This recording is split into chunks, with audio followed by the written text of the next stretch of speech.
আমাদের বর্তমান সমাজে এরকম স্ত্রী পাওয়াটা খুব ভাগ্যের ব্যাপার। এই ভিডিওটা দেখেন, স্ত্রী মার্কেট করবে টাকা নাই, স্বামীকে বলতে পারতাছে না, কারণ স্বামীর পরিশ্রম বা ইনকাম এখন তেমন নেই। তারপর দেখেন সে ভাবতাছে এবং স্বামী তারা এখানে এসে দেখতে পায় এবং দেখতে পেয়ে সে ঘরে আসে স্ত্রীকে বলতাছে তুমি একটু যাও তাওয়ালেটা নিয়ে আসে। এই কথা বলে দেখেন স্বামী তার ব্যাগে হাত দিল, ব্যাগটা নিল, নিয়ে দেখে টাকা নেই। তারপর দেখেন সে তার ব্যাগে খুলে ব্যাগ থেকে কিছু টাকা ছিল সে টাকাগুলো দিয়ে দিল। কারণ স্ত্রীকে এভাবেই সবাই ভালোবাসা দেয়, গোপনে, কেউ প্রকাশ্যে করে কি গোপনে করে, কিন্তু তারপরে অনেকে আমাদের বাংলাদেশে এরকম অনেক আছে যে স্বামীকে ভালোবাসা বোঝে না, স্বামীকে বোঝে না, স্বামীর ইনকামের উপর মানে কোনো নাই যে সে কত ইনকাম করে করুক, আমার মার্কেট করলেই হলে আমি খাওয়া দাওয়া ঠিক থাকলে যে, তাই না?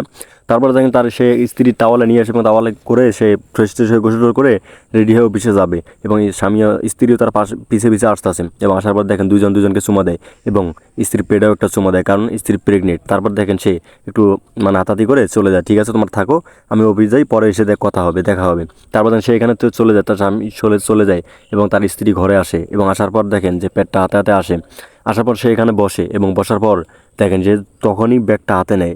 ব্যাগটা হাতে নেওয়ার পরই যখন সে ব্যাগটা খোলে, ব্যাগটা চেনটা খোলে, যা আরও কিছু ভাববে, কিন্তু সে চেকটা খুলেই অবাক হয়ে যায়। অনেকক্ষণ ভাবে বসে যে কী করলাম, টাকাগুলো কে দিল, আমার স্বামী দিল, তার কাছে তো টাকা নেই, যে কয় টাকা ছিল আমাকে দিয়ে গেল।